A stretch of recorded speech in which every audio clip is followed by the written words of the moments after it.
কলকাতা পুরসভার অধিবেশন কক্ষে তালা, ভিতরে ঢুকতেই পারলেন না তৃণমূল কাউন্সিলরেরা।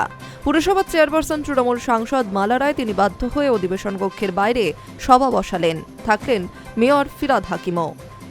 কলকাতা পুরসভায় অতীতে এমন ঘটনা ঘটেছে বলে কেউ মনে করতে পারছেন না। শুক্রবার পুরসভার মাসিক অধিবেশন ডাকা হয়েছিল, সেই অনুযায়ী কাউন্সিলরেরা এসেছিলেন, কিন্তু অধিবেশন কক্ষে তারা ঢুকতে পারেননি। অভিযোগ, ঘরে তালা দেওয়া ছিল। অধিবেশনের জন্য ঘরটি খুলে দেওয়ার অনুরোধ করেছিলেন মালা রায় নিজে, কিন্তু তারপরেও তালা খোলা হয়নি বলে অভিযোগ ওঠে। এরপর মালা রায় অধিবেশন কক্ষের বাইরে কাউন্সিলর্স ক্লাব রুমে সভা বসান। ওই ঘরে অধিবেশনের উপযুক্ত আসন বিন্যাস নেই মাইকের ব্যবস্থাও। চেয়ার টেবিলগুলিকে কাউন্সিলররা নিজেই সরিয়ে অধিবেশনের ধাঁচে সাজানোর চেষ্টা করেন। তারপর সভা শুরু হয়। মাইক ছাড়াই সেখানে নিজের বক্তব্য জানান deputy mayor Atin Ghosh. Club রুমে অধিবেশন শুরুর আগে এই বিষয়ে তেমন কোনো মন্তব্য করতে রাজি হননি মালা রায়।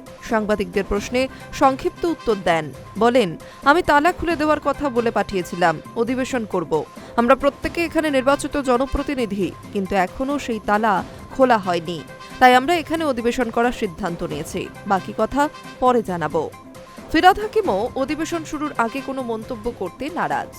এই ঘটনায় তৃণমূল মুখপাত্র তথা কাউন্সিলর অরূপ চক্রবর্তী ক্ষোভ উগরে দিয়েছেন। পুরসভার সামনে দাঁড়িয়ে তিনি বলেন, হতে পারে বিজেপি ক্ষমতায় এসেছে, কিন্তু পুরসভা এখনও বৈধ। ডিসেম্বর মাস পর্যন্ত তার বৈধতা রয়েছে। পুরসভার অধিবেশনে সাধারণ মানুষের পরিষেবা নিয়ে কাজ হয়, আলোচনা হয়, তা বন্ধ করার চেষ্টা করা হচ্ছে। আগে এমনটা কখনোই হয়নি। সেটা কলকাতার মানুষ দেখুন।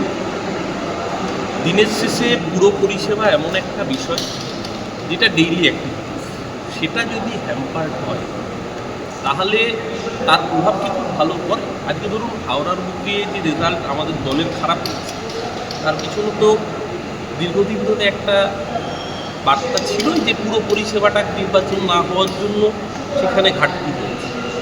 আর যেখানে নির্বাচিত বোর্ড রয়েছে সেখানে যদি সেই বোর্ড নিশ্চিতভাবে ওনারা বিধানসভায় দিতে এসছেন, মানুষ ম্যান্ডেট দিয়েছে, কিন্তু এখনও তো পুরো পরিষেবা এই পৌর বোর্ড দিচ্ছে, তাহলে এত তড়িঘড়ি করার কি খুব প্রয়োজন ছিল? কলকাতার মানুষ যারা এই পরিষেবাগুলো থেকে বঞ্চিত হচ্ছেন, কারণ পুরসভায় যদি মাসিক অধিবেশন না হয় তাহলে কিন্তু আইনি সংকট তৈরি হবে। উল্লেখ্য, 2026 সালের বিধানসভা ভোটে ভরাডুবি হয়েছে তৃণমূলের। রাজ্যে একক সংখ্যাগরিষ্ঠতা নিয়ে ক্ষমতায় এসেছে বিজেপি, কিন্তু কলকাতা পুরসভা এখনও তৃণমূলের দখলে রয়েছে। পুরসভায় ক্ষমতাসীন তারাই। অভিযোগ, রাজ্যে ক্ষমতায় এসে তৃণমূল পরিচালিত সেই পুরসভার কাজে ব্যাঘাত ঘটানোর চেষ্টা করছে বিজেপি। সেই কারণেই শুক্রবার এমন নজিরবিহীন পরিস্থিতি তৈরি হল শহরে। Hi News network.